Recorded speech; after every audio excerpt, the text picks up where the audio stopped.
Welcome to the BriteVibe podcast. At BriteVibe, we believe everyone deserves to be happy. But in today's world, everywhere you turn, there is division and negativity. At BriteVibe, we have created a global movement to bring 8 million people together who are inspired to live bright, live bold, and share bright vibes. Alone, it can be hard to change, but together we can change the world. Welcome to the BriteVibe podcast. Nick Sonnenberg, welcome to the program. So happy to have you on the podcast. Thanks for having me. You've got some interesting stuff in your wheelhouse here. So you have a company called Leverage, and I'd love to talk about that. You've got a book out come up for air, which is interesting on how you phrase that, and kind of talks about workflow and teamwork and structure and systemization. And that's a New York Times bestseller. You have an interesting Wall Street Journal bestseller. We didn't quite hit New York Times. Okay, all right. I apologize. I don't want to. But maybe if everyone listening gets a copy, maybe we'll hit New York Times. There you go. The New York Times bestseller. And then you have some really cool frameworks. One's called Inbox Zero. The other's called CPR Framework. And so we've got lots of rich stuff. You also have a new podcast you've launched. And so we can start anywhere, but basically your brain, it seems like your aura, your all that you are, focuses on helping business leaders, business teams be more efficient, be more productive. Hopefully that means more happiness is in there too. So typically, what kind of questions you get about your work? Because it seems like it's pretty relevant. I mean, especially the Inbox Zero. So when I was reading up on that, I was just like, I remember being there like about 4 years ago, and I haven't been back to zero for 4 years. So we got plenty of training programs for you. And in literally a few hours, we can get you to zero. I mean, we've done that with like people with hundreds of thousands of emails. We've got a really solid framework that just works, and it's not nearly as daunting or as difficult as you might think. I love it. So where do you want to start on all that fun stuff? I'm open for whichever discussion. You want to start with a little bit of what that Inbox Zero means? What does that actually mean and some of the functionality of it? Yeah, one of the most popular things. So let me just take a step back. So my company, Leverage, we do operational efficiency training and consulting for small and medium-sized businesses up to large, Fortune 10 tech companies. And what we do is we do training and consulting on all the modern day collaboration softwares that are on the market that are basically required at this point if you want to have a high performing team. So what I mean by that, everyone should be using email like Gmail or Outlook. Everyone should be using an internal communications tool like Microsoft Teams or Slack. Everyone should have a work management tool like Asana. So these types of tools, what we found is, in all companies, basically on the face of the planet, no one's properly taught when they're onboarded into a team, not just how to use these tools, but when to use these tools. And even furthermore, more importantly, when not to use these tools. Right. And it's kind of insane. Like, you use these tools like 30, 40 hours a week, yet there's no training on it. And if you get a team aligned around best practices of when and how to use these things, you can literally save over a business day a week per employee. And it's not rocket science. So that's what we're in the space of doing. We've done this with thousands of teams. And the pattern was just so strong with what it takes to be a high performing team. And I developed a framework. You mentioned CPR, communicate, plan, and resource. What we found is you could be a large poop spray company. You could be a financial advisor. You could be a Fortune 10 tech company. You need to communicate with people internally and externally. You have tasks and projects that you need to get done, so you have to plan stuff. And you've got resources. You've got SOPs, processes, intellectual property that needs to be stored and captured. So there's certain just kind of core tools that we all need regardless of industry, size, location, et cetera. And so when we talk about Inbox Zero, that refers to using email properly.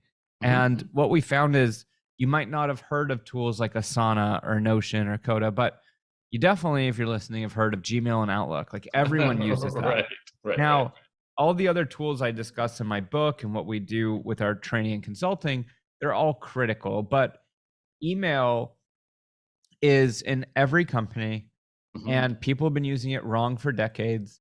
And you use it so much that if you could just optimize and tune up that one tool in your company, it can literally save 3 to 5 hours a week. And when we say Inbox Zero, it basically just means when you open up your email, you see it shouldn't be actually zero, because that means you're looking at email too often, but less than 20, less than 30 shows that you've got a good grip on things. Things aren't slipping through the cracks. right now as we speak, I have 15 emails in my inbox. So I'm not literally at zero, but like Right. 15 is not bad. Like I'm going to get through that at some point the next day. So basically email is just a to-do list that other people can add to. And there's a very specific process that we've laid out. And it's kind of the sum of like kind of 10 things that you need to be doing with your email. And when you kind of take it all together, you can get to zero and stay to zero, and it can save you time. It can save you headache. It allows you to not miss important things. I can't tell you enough how many times we've sat with people and they're like, hang on a second, I can't believe I missed this. This is worth $100,000 to me, So, and also email, aside from it being a very quick win, it doesn't require alignment from the whole team. It's not a cultural, right? It's not Yeah, necessarily like cultural. Yeah. say some people are a little bit slower to adopt or don't want to for whatever reason. Those that do adopt the framework get the benefit, and it doesn't require like everyone being on the same page. Some of these other tools, the trickier thing is, I mean, they're super important, but it requires kind of buy-in from everyone, because like, what's the value of a cell phone if you're the only person that owns a cell phone? It's not that valuable. You have no one to talk to. So you need people in those systems to talk to.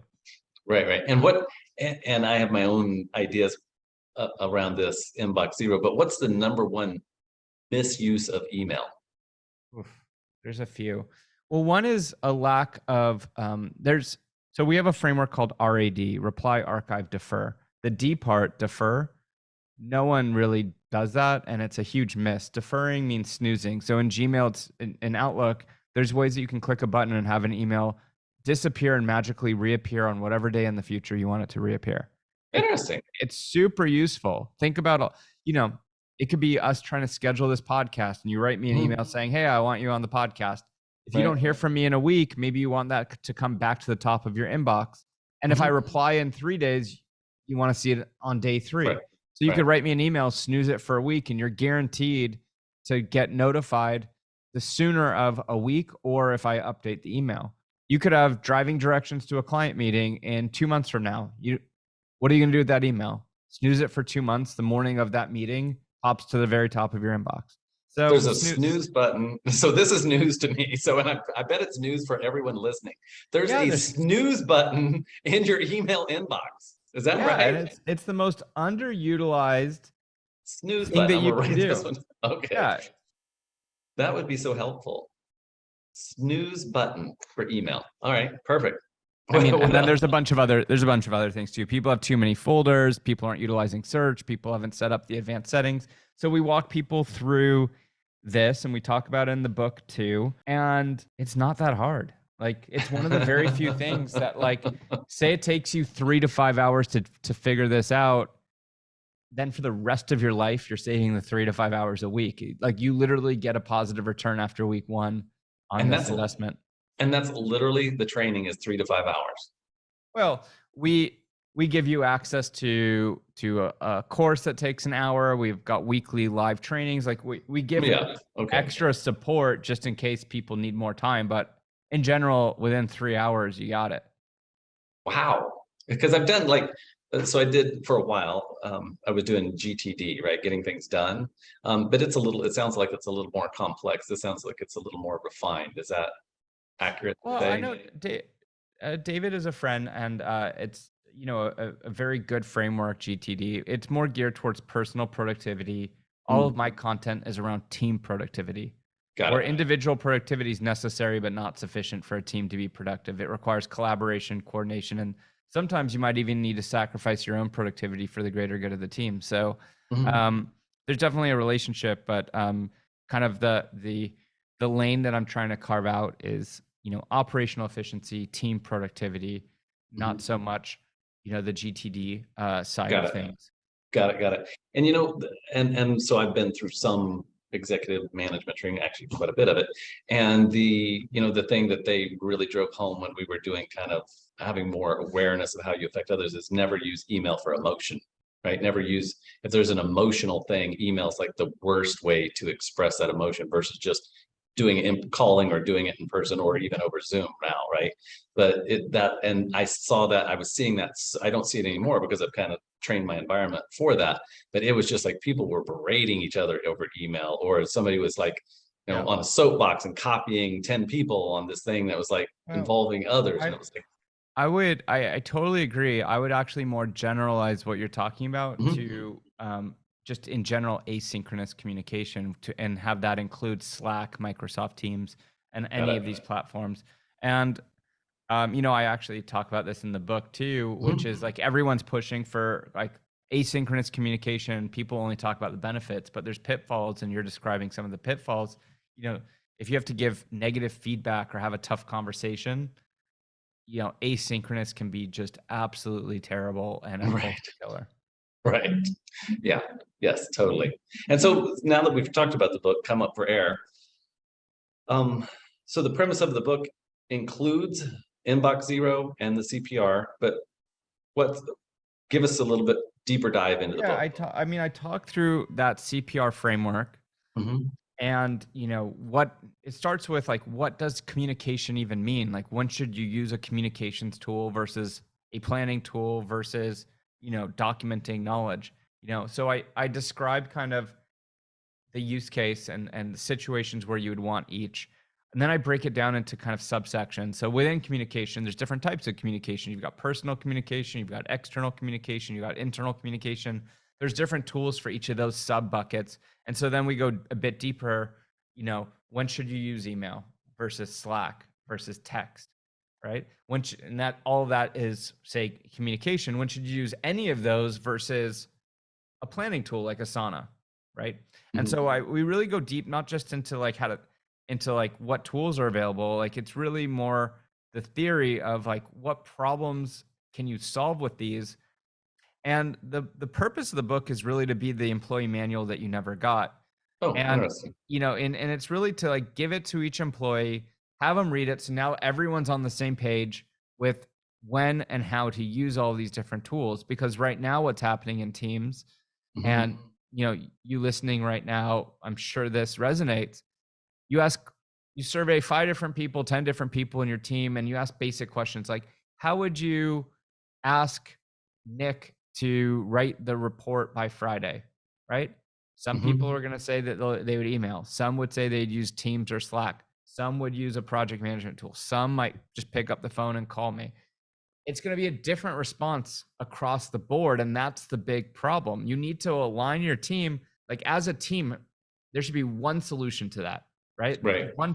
That way, like, when you need to go and like look for something, everyone knows exactly where to go to look to find stuff. The thing that's killing productivity in companies is it's a scavenger hunt, and there's not a systematic kind of framework to know where to look for what types of information. And that is what's literally eating productivity inside of teams and causing at least a full business day of loss per week.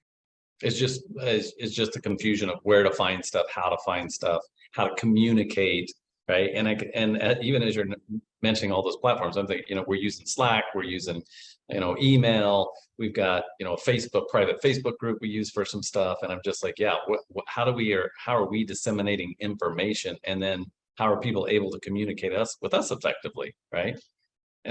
And so it is a big time suck. And I've also got to think that I have found through running businesses and owning businesses that there's the more people have to think about how to do the thing versus just doing the thing, the less productive they become. But then also the more conflicted, because now we have to decide and we have to make decisions, versus if you just tell me, if I have a set of instructions, I can follow instructions. If I don't have the instructions, then I have to make up the instructions. And then I'm losing energy. I'm losing physical energy and mental energy on just the how to do the thing versus just doing the thing. If that makes sense. And if you're a high level person, you should primarily be creating those SOPs and those processes and letting junior people do the execution in general. And give us an example of that, just so we're clear, how to release a podcast episode on iTunes is probably a sequence of steps. Right. Right. As a senior person, you should be the one to kind of map out those steps, and maybe you're involved in certain steps like final approval of key edits or something. Right. But it would be a mistake if you're a senior person and you're doing like all 20 steps in that process. you'd be better off thinking it through, documenting it, and then training a more junior person to go and follow your process. And, Mhm. you know, um, it doesn't need to, like I said, you don't need to be fully removed, but, a goal should be, how do I remove myself from as many steps as possible and just Mhm. be working on higher level things?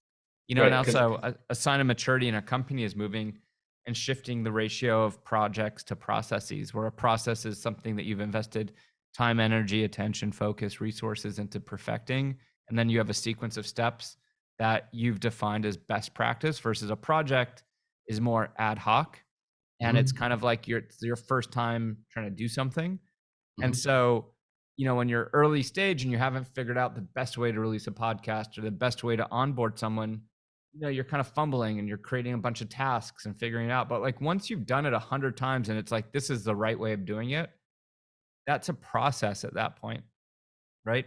And so Yep. you want to be shifting from projects to process and shifting your way out of the minutia and into the more of the kind of oversight and strategy of it. And there's a lot of rich stuff right there. I typically think, how do I kind of the who, not how? How do I who on the team, or who do we need to have on the team to run that or to start doing that? And then it's not, in the beginning when I was an entrepreneur and a solo entrepreneur, it was kind of like, well, I should do it because I can do it best, or you know, whatever the misunderstanding in my head was. And at a certain point, it was, you're giving people opportunities to do stuff that they wouldn't necessarily. You're allowing people to step up, and that Yeah.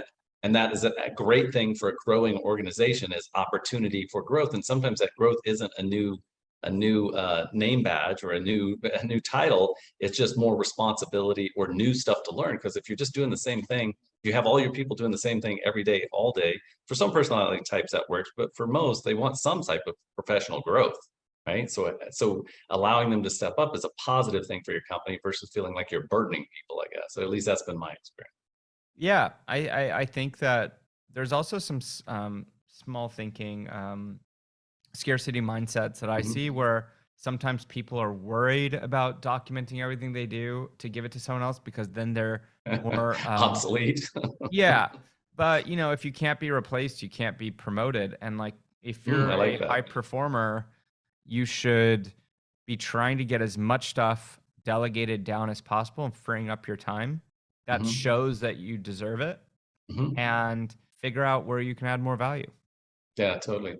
So what You are can the always add top? more value. Right. And where are the top?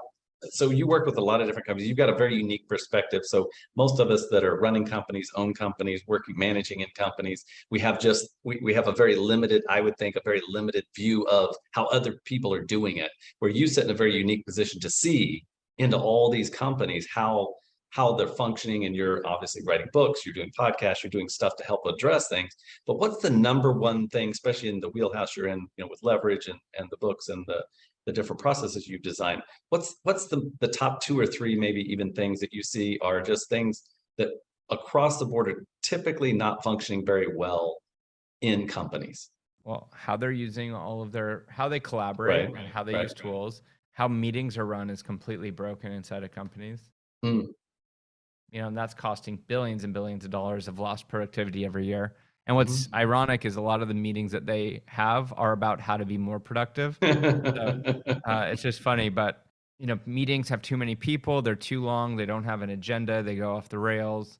Mhm. Half of the meeting could probably have been done asynchronously. Back to what we were talking about before, it could have been a pre-recorded message via Loom, and then which you could watch on your own time when you're in the back of an Uber one night, right? And Right. not be eating up precious, 9 a.m. space on a Monday.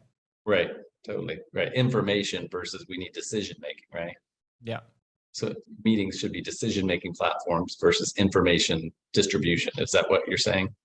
A decision or collaborative, right? Right. Like maybe it's a brainstorming session, right? But like anything that's just like a report out, like, hey, I want to share with you the March social media numbers, record a video and send it to me and I'll watch it on my own time. And we could set up a call to like discuss Right. strategy for like what to do in April, but kind of like just the static report out should not be done live. Right. I love that. I love that. Love that. And then is there anything else that you would want to impart to the thousands of thousands and millions of business leaders out there in the world that to just, what would be like, there's typically that one nugget that was like, if I only had this to say, if this was the only thing that they heard from you ever, right? What would be that golden nugget of just to shift the perspective, to shift someone's perspective? The underlying principle in my book is that you should be optimizing for retrieval of information, not transfer of information. So if you leave with one thing, that's how you should run your company. And always be thinking, are we doing things in such a way that we're optimizing for retrieving this in the future versus just transferring it in the moment as fast as possible? So think about it like this. In your personal life, the fastest way to be done with your laundry would be you take stuff out of the dryer and you just throw it in one drawer. You just transfer it into one drawer, right? Right. Then you're done. That's the fastest way to be done with laundry. But you don't do that. You take the time and you invest time to separate your socks in one drawer, your underwear in another drawer, not because it's the fastest way to be done with laundry, but tomorrow when you need to put an outfit together, it's much faster to retrieve what you're looking for. It's the same thing in business. You've got all these drawers. You got communication drawers, planning drawers, resources drawers, and you need to align your team and allow everyone needs to be aligned. We're going to take pause. And even if it takes 10 seconds longer to, put this in an Asana project format versus a text message, right? It's hard to beat the speed of text and email, which is why it's so misused. Cause it's like, it's just right there. It's easy. Right. Yep. But the thing is, if you just do what's easy for yourself in the moment and everyone in your team and your organization's playing that game, everyone loses, right?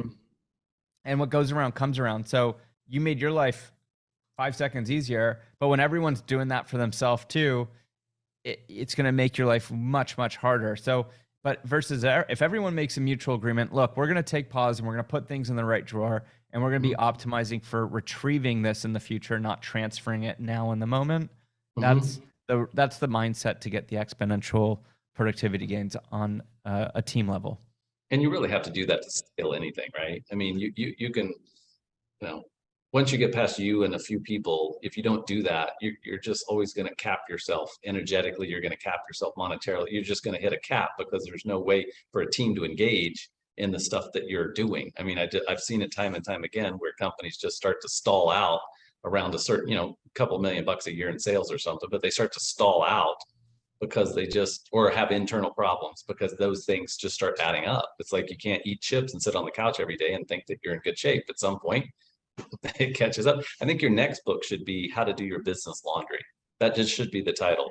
How to do your business laundry. Where to put your socks. This book took 4 years, so I'm going to take a little bit of a break for the next one. I love it. Well, how do people find out more about your work? Well, thanks for asking. So everything related to the book you can find on comeupforair.com. You can find where to buy the book. We have a bunch of free resources too that you can download. I have a new podcast, which is really interesting and I'm excited about. I co-host it with Jay Abraham, in case you know him. Yeah, of course. Yeah. I don't know him, but I know his name. I know some of his work. Yeah. It's called the Optimized Podcast. And that's really interesting. We're doing these live consultations with people where they get a hot seat. Nice. And we kind of spend 90 minutes and the goal is to find, like, say, 1 or 2 really big ideas or opportunities that they weren't thinking of to unlock their potential to the next level. And we've had every show, we have a totally different guest. Like, we've had people that are taking skin grafts and can grow you a beating heart. We've had private jet companies.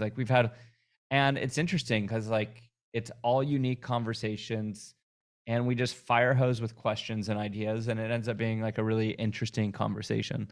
So if you're interested in being on that show and applying, you can go to theoptimizedpodcast.com.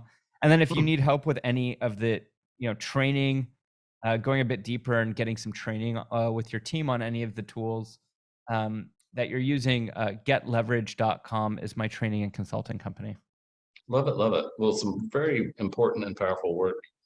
There's so much stress around everything you're talking about individually and in teams, in companies. I've seen it over and over. And I mean, people stress about how many email they have in their email box. And I know that's simple, but it's super stressful. It's stressful for me. If I open my email box, I've got 100 email. It's just stressful, right? It's just, there's a certain amount of pressure. Like I'm failing because I'm not keeping up. I'm getting further and further behind.